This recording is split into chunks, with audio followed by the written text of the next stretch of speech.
pada keterangan di dalam Pararaton tergambar, kalau menurut saya ya, menurut bacaan saya, tergambar adanya dua lulumbang, ya, adanya dua tempat yang bernama lulumbang. Saya akan mengidentifikasikan satu persatu dari dua lulumbang itu. Yang pertama yaitu lulumbang yang berada di timur Sagenggeng, ya, lulumbang yang berada di timur Sagenggeng, ya. Pararaton mengisahkan bahwa setelah Angrok menamatkan pembelajarannya kepada guru Janggan di Sagenggeng bersama teman karibnya yaitu Tita, Angrok membuka ladang yang oleh Pararaton disebut dengan ladang Sanja, ya, di sebelah timur di Brangetan, ya, seberang timur dari Sagenggeng. Disebut Brang karena ada sungai yang melintas.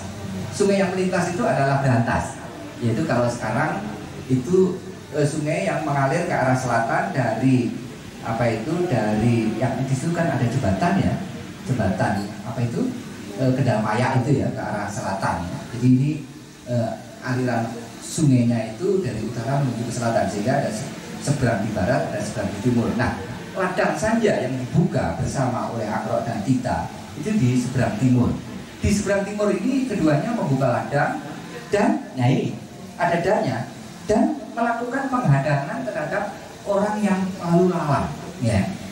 Nama lulumbang yang ada di seberang timur dari Sagenggeng itu masih mengingatkan kita pada nama satu desa yang sekarang masuk wilayah Kecamatan Bululawang, yaitu Kecamatan Lumbangsari, ya. Mungkin Lumbangsari lama itu sampai batas timurnya itu sampai jalan raya Bululawang yang hubungan Bululawang ke arah selatan ke Krebet, bisa terus ke selatan sampai sampai kecamatan Kundang Legi, atau nanti kalau belok ke timur bisa sampai ke Tulen, ke Turian Tapada. Nah, jadi lulumbang ini tempat di mana Angrok itu membuka ladang yang disebut dengan ladang Sanja.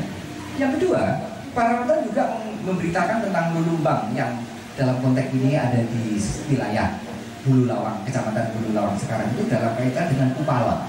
Karena Kupalot setelah mengambil emas dari Kabalan itu sempat berhenti, maju mundur, itu gamang, gitu ya, gamang, mau terus atau enggak, nanti kok sudah mulai menjelang sore, nanti bagaimana kalau di jalan dihadang oleh perompak yang bernama Angrok dan seterusnya.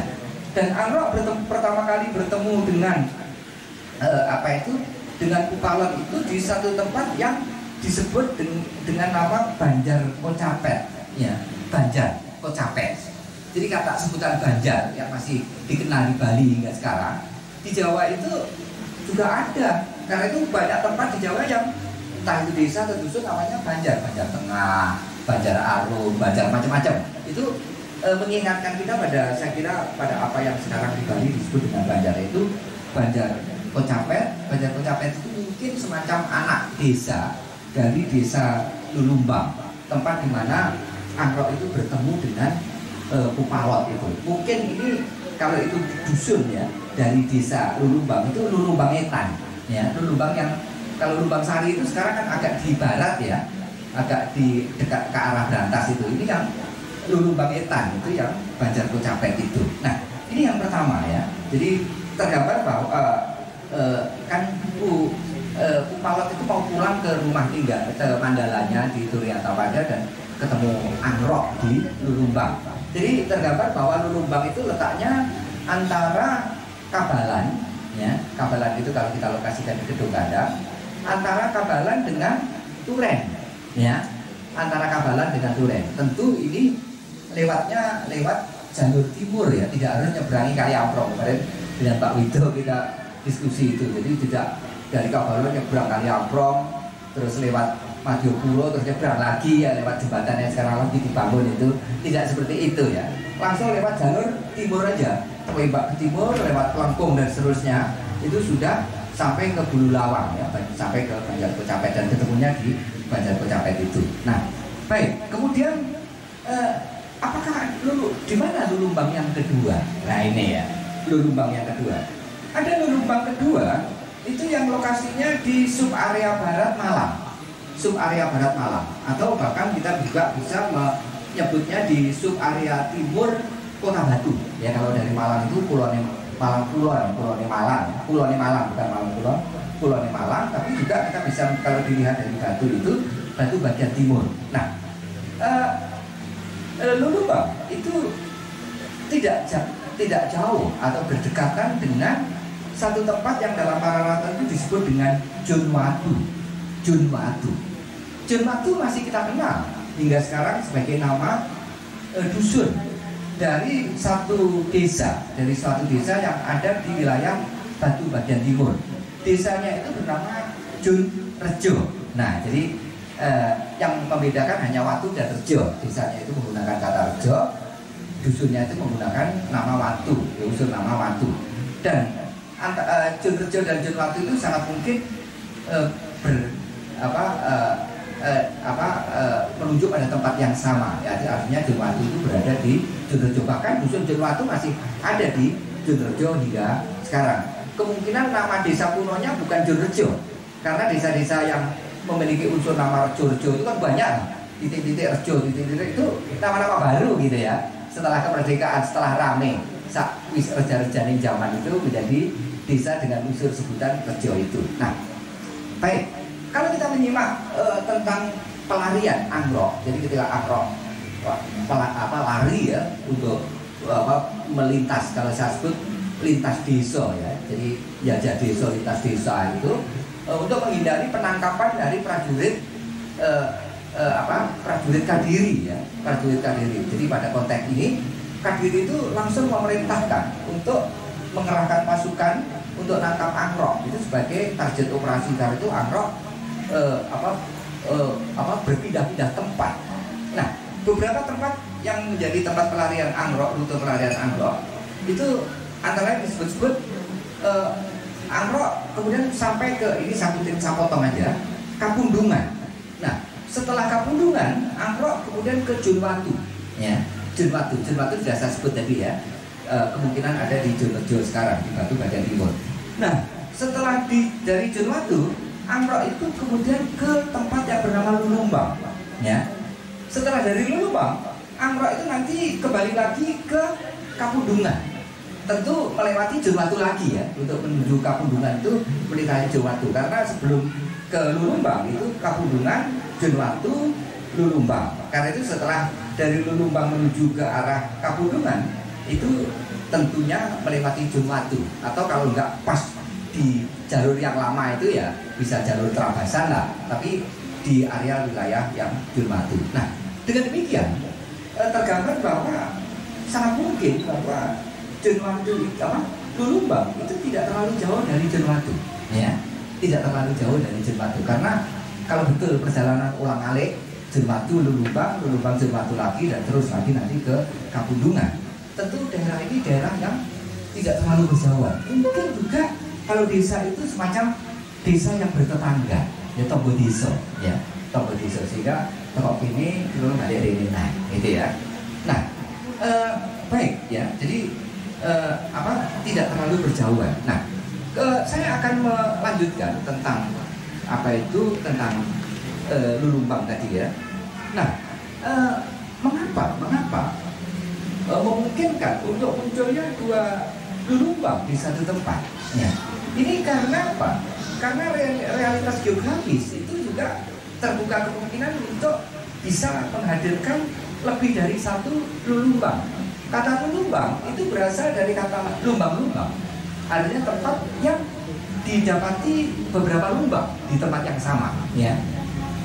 Kata lumbang itu menunjuk pada tanah cekung yang berisi air, yang jika ditambah dengan kata ba di depannya menjadi balumbang, yang kemudian menjadi belumbang, ya, belumbangan, gitu ya, ya, jadi tempat yang berupa belumbang, gitu ya. Nah, belumbang semacam itu di Malang Raya banyak, ya. Tempat-tempat yang berisi air semacam itu banyak. Di Malang Barat ada, Malang Timur ada, Malang Utara ada, dan sebagainya, gitu. Oleh karena itu bukan tidak mungkin ada lulumbang yang ada di bagian barat Malang, mungkin di sekitar Batu bagian timur, tapi juga tidak mungkin ada yang di selatan timur, di sekitar daerah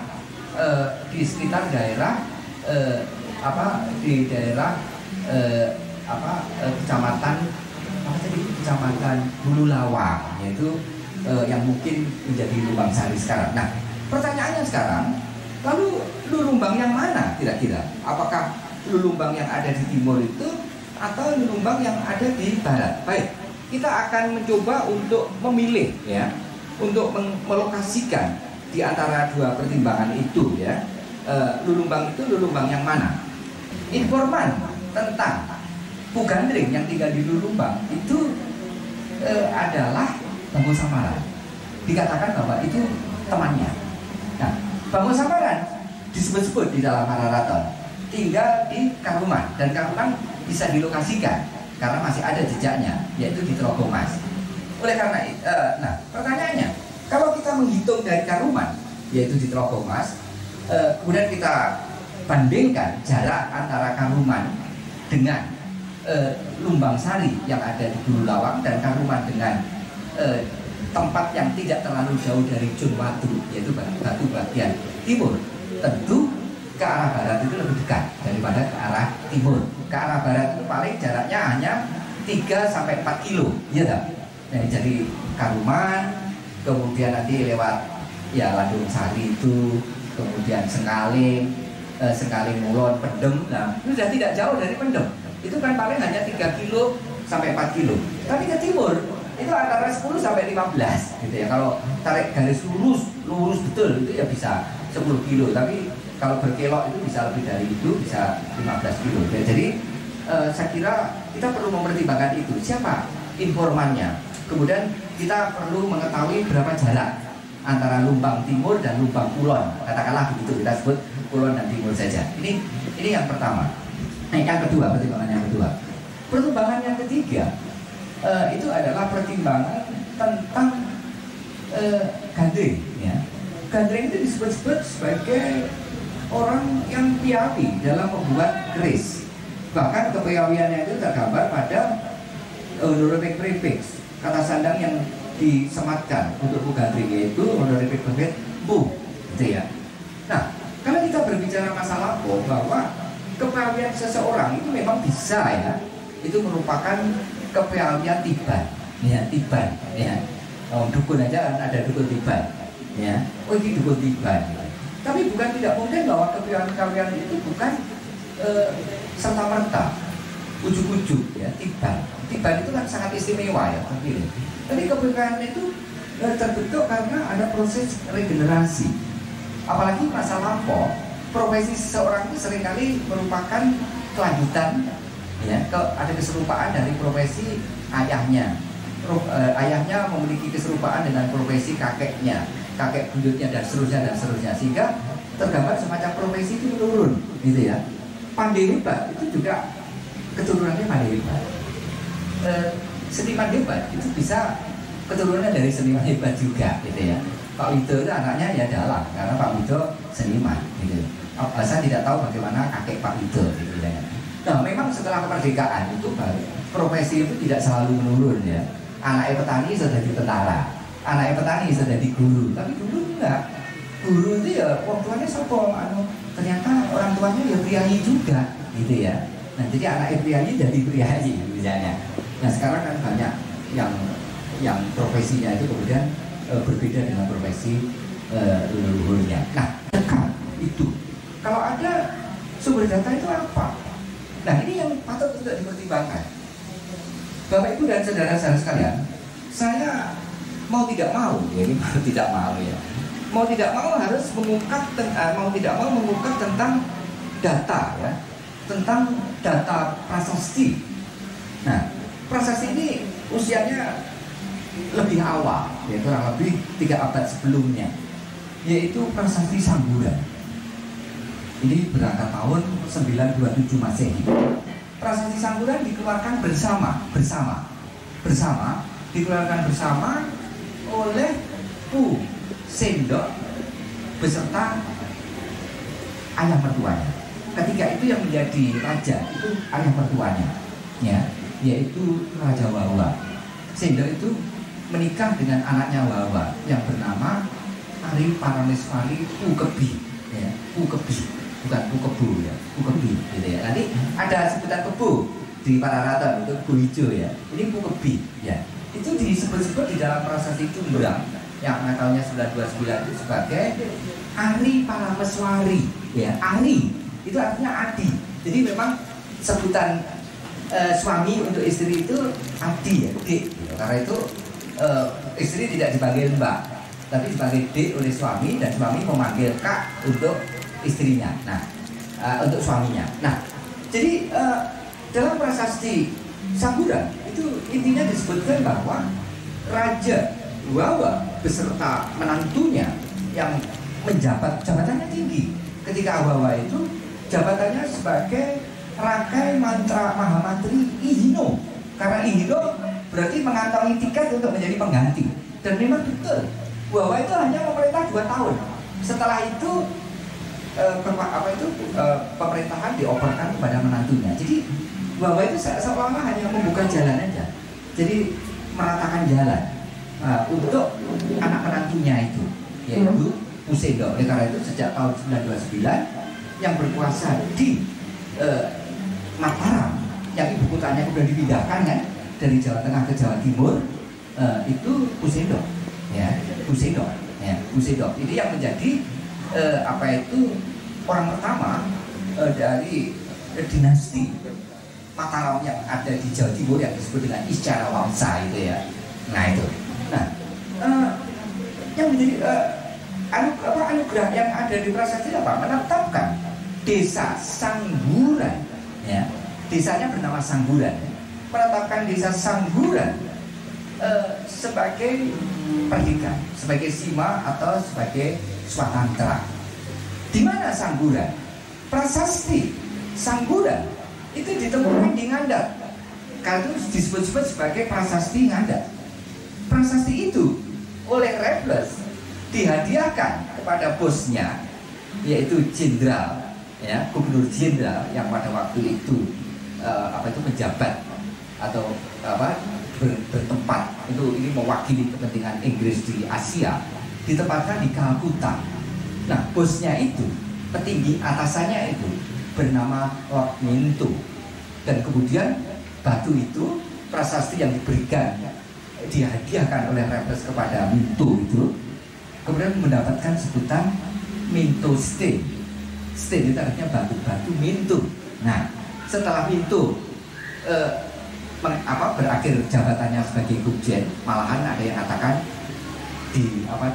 dihentikan ya, jadi semacam dipecat, malah ada yang menyebut begitu ya. Jadi dipurna tugaskan, Minto pulang ke Inggris dan kemudian pulang ke tempat asalnya di Skotlandia, dan prasasti itu sekarang disimpan di Minto's House gitu ya, di Scotland. Karena itu ini merupakan prasasti dari Jawa yang melanglangnya jauh gitu ya. Melanglangnya jauh, jadi sampai ke Skotlandia. Jadi tidak hanya di negeri Belanda tapi Skotlandia. Karena itu sebutannya Minto's Stone. Nah, dengan demikian tergambar bahwa Samburan itu tentu di sekitar ya, di sekitar Ngandar, dan Ngandar itu sekarang menjadi nama dusun ya dari desa Mojorejo ya. Jadi kidul dalam Ngandar, lor dalan itu Kajang ya. Ada, kalau saya menduga prasasti Samburan itu konon ditempatkan di satu punden yang sekarang masyarakat menyebut punden Kajang, yang ada di aliran Brantas, di Brantas kulone pas ya, hanya nyebrang dalan wis punden Kajang. Jadi sangat, dan ini terkait dengan bangunan suci yang pada bulan ini akan diekskavasi, yaitu Candi Pendem itu ya, jadi ditemukan di Pendem dan seterusnya ya. Baik, saya kembali ke itu ya. Jadi yang menjadi pertanyaan, mengapa desa Samburan itu mendapatkan anugerah perdikan sima atau swatantra? Disebut-sebut di dalam prasasti Samburan bahwa anugerah itu diberikan kepada Kajuru Gusayan. Kata juru itu menyebut pimpinan ya. Gusayan itu dari kata gusalian, gusali ya. Nama sebutan gusali nanti kita muncul lagi di Pararaton ya. Gusali itu menunjuk pada workshop penempa logam, bengkel tempat logam, yang dalam bahasa Jawa Baru sebutannya menjadi besalen. Itu ya. Anugerah kepada penempa logam semacam ini sejauh diketahui hanya 2, yaitu prasasti Samburan dan prasasti yang di tempat didapatkan di Bali, yaitu Bian Sanding Tampingan. Baik. Nah, mengapa Sangguran itu mendapatkan anugerah? Karena apa? Sangguran ini merupakan kelompok penemuan logam, dan lebih khusus lagi adalah logam yang berupa senjata, persenjataan. Untuk apa senjata itu bermanfaat apa bagi sendok dan bawa? Karena apa? Karena senjata itulah yang digunakan oleh sendok dan bawa untuk melakukan perebutan kekuasaan. Terhadap siapa? Terhadap raja sebelum sendok. Siapa itu? Raja Daksa. Karena dalam prasasti-prasasti yang dikeluarkan oleh Daksa, termasuk prasasti Parada yang tahunnya sudah masuk di tahun 920-an, itu disebut-sebut bahwa Daksa itu sudah menyiapkan penggantinya namanya Pu Ketudara. Tapi kemudian pada tahun 927 yang muncul bukan Pu Ketudara, yang muncul adalah Wawa. Beserta siapa? Beserta menantunya, yaitu Bu Sendok. Padahal Bu Sendok itu adalah pejabat tinggi di eranya Daksa. Jadi nampaknya untuk kepentingan itu, ya ini strategi ya, Wawa itu mengambil pejabat tinggi, merangkul pejabat tingginya Daksa. Siapa pejabat tinggi yang dirangkul? Itu adalah Sendok, yang menjabat Rakai Mahamantri Ihalu pada waktu itu, dan kemudian dinikahkan dengan anaknya, dengan Pukebi. Nah, untuk kepentingan itu, untuk kepentingan perebutan kekuasaan, dibutuhkan persenjataan. Pesannya ini ke Sangguran. Nah, kita mencoba untuk kilas ya, kita kilas. Itu kan 927. Itu kan perempat pertama abad ke 10. Nah, pada awal atau katakanlah perempat pertama abad ke-13. Nah, berarti kan 3 abad sesudahnya ternyata ada semacam sejarah berulang. Ya, Angrok butuh senjata. Untuk apa? Untuk kudeta. Pesennya di mana? Pesennya di tempat yang berdekatan dengan Jonwatu. Nganda. Itu kan panggonan Jonwatu. Iya, Lore Jonwatu. Oleh karena itu saya membayangkan bahwa Pugandring yang disebut-sebut sebagai ahli keris itu bukan tidak mungkin merupakan keturunan dari para empu keris 3 abad terdahulu, dan mereka memang spesial untuk membuat perangkat ya, membuat peralatan yang berupa senjata. Oleh karena itu ya, tokoh yang ahli keris itu sebutannya Pugandring. Saya mencoba mencari di kamus, yaitu dari kamus bahasa Indonesia Jawa Kuna Indonesia. Kata gandring itu muncul paling tidak di 2 sebutan, di 2 susastra, yaitu di dalam Pararaton Padang Lebar ya, kita membicarakan Pugandring, dan satu lagi pada Korawasrama ya, kitab Korawasrama itu ditulis pada masa Majapahit. Nah, kata gandring itu menunjuk kepada jenis keris ya. Di Bali kata gandring yang menunjuk pada keris itu masih dikenal hingga sekarang. Nah, dengan demikian Pugandring sebenarnya adalah Mr. X ya. Nama dirinya kita tidak tahu. Jadi disebut berdasarkan profesinya. Jadi empu keris. Jenenge sopo kita tidak tahu ya. Kita hanya tahu tinggalnya di Lulumbang gitu ya. Nah, kata gandring masih digunakan sampai paling tidak di bahasa saya itu kalau jengkel terhadap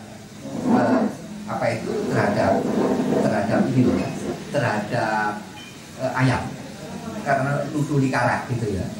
Kalau agak jengkel itu bos pitik nakal loh, tak gandring, artinya dilempar bisa dengan arit misalnya, pedung misalnya, atau pisau dan sebagainya, artinya itu menunjuk kepada senjata tajam. Nah, oleh karena itu pertanyaan kita tentang kira-kira Lulumbang itu Lulumbang yang mana? Lulumbang Etan atau Lulumbang Kulon? Kalau saya menggunakan paling tidak 3 pertimbangan itu, saya cenderung untuk menempatkannya itu di Lulumbang Kulon itu ya. Ini dikatakan misalnya di Pararaton. Nah, biar bagaimana? Ini Jadi Anggrok ke sana ke Lulumbang untuk mengambil keris pesanannya, ya, untuk mengambil keris pesanannya. Nah, apa yang terjadi ketika Anggrok sampai di Lulumbang? Ternyata keris yang dipesannya itu masih belum jadi, ya. Keris itu masih oleh Gandring itu masih sedang diasah, ya, sedang diasah.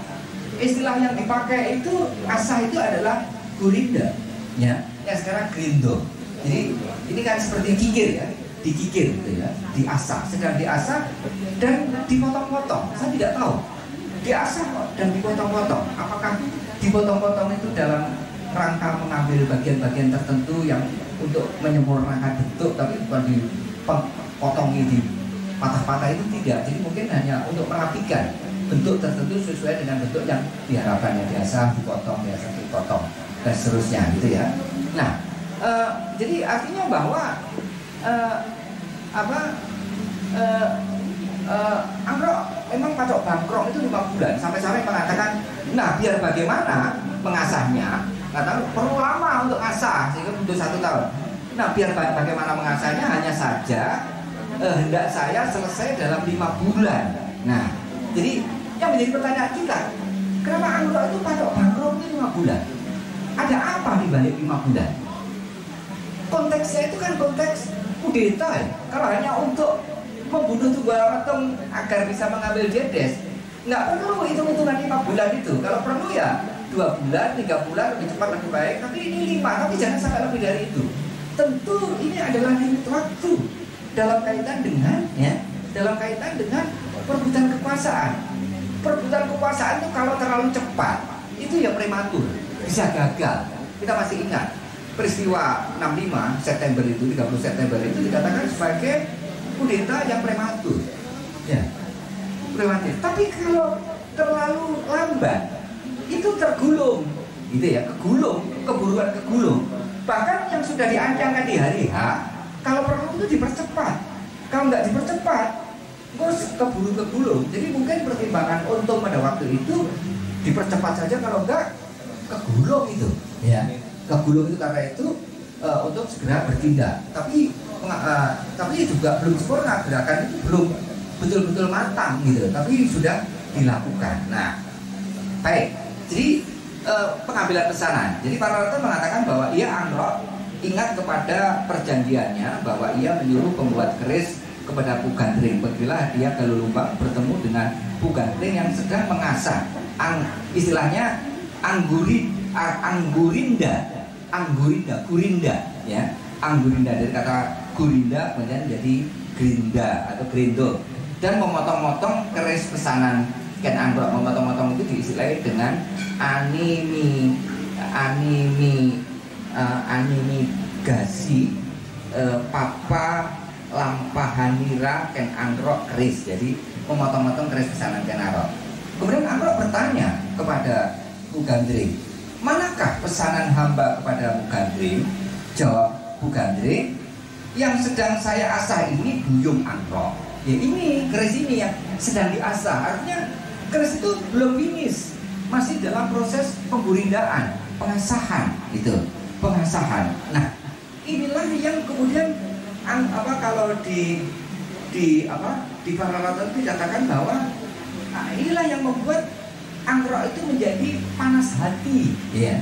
Kalau istilah di para raton itu dengan kata apanas twasira, panas hati, ya, panas hati. Jadi dia marah, gitu. Loh, di atas Lumbang Sela itu terbelah menjadi 2.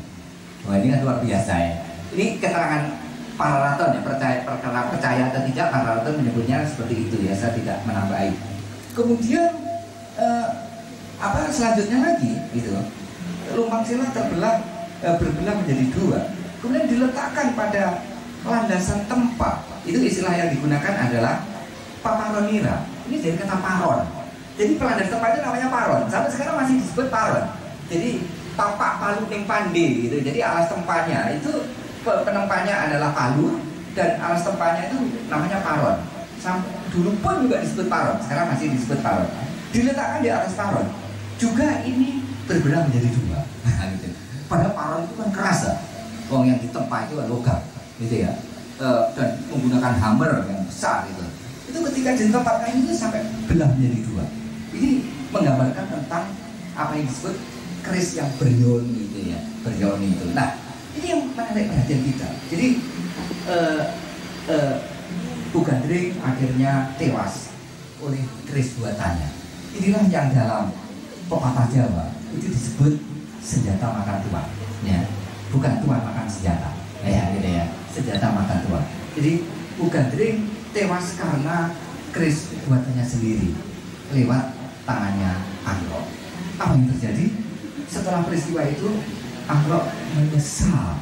Mengapa emosinya itu sampai-sampai membinasai Bu Gandring. Dan sebelum Bu Gandring meninggal, yang menarik itu ya, nanti aku untuk kita diskusi, untuk bicarakan. Bu Gandring mengeluarkan sapata, mengeluarkan kutukan. Inilah bunyi kutukan sapata Bu Gandring.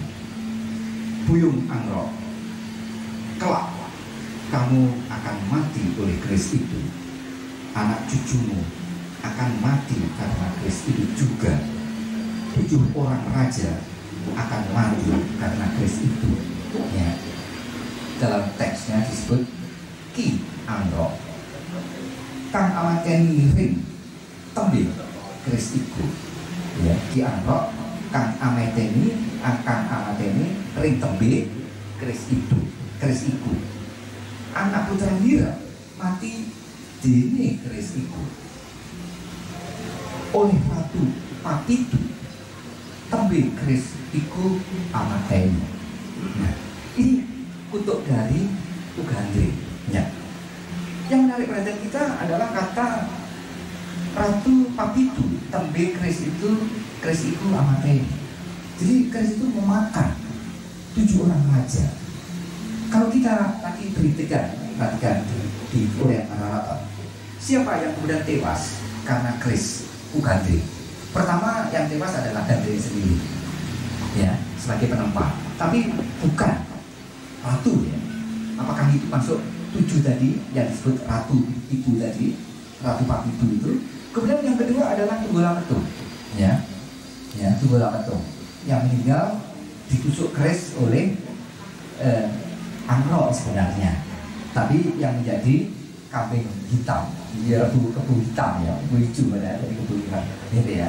Itu adalah kebu hijau, dan kebu hijau akhirnya dibunuh juga, sudah 3, ya. Jadi Bu Gandring, Tunggulametung, kemudian kebu hijau yang 3. Berikutnya lagi nanti Angrok karena dibunuh oleh anak tirinya Anusapati. Kemudian berikutnya lagi Anusapati, ya, karena dibunuh oleh Tojaya, ya, Tojaya. Nah, dengan demikian ada 6 kalau sampai ke Tojaya. Dan yang ke-7, Panonton tidak menyebut sopo ini. Itu ini kan membuat deg-degan, sopo ini. Apakah sengaja dikancretnya siji supaya apa ya, sopo? Jadi bertanya-tanya, sing ketitu itu sopo? Padahal Ratu Papitu tembe keris itu amateni. Nah, inilah yang saya sebut-sebut sebagai semacam suksesi, ya, suksesi, ya. Jadi yang dibutuhkan untuk membuat suksesi yang nantinya dan keris itulah yang nantinya digunakan oleh Angrok untuk melakukan suksesi, ya. Nah, nanti kita akan bicara selanjutnya tentang bagaimana suksesi itu dilakukan, tahapan-tahapannya. Ini belum suksesi, tapi sudah segera memasuki suksesi. Tapi yang pasti bahwa keris itu sudah menelan satu jiwa, yaitu Bu Gandring, yang justru pembuatnya sendiri senjata makan tuan.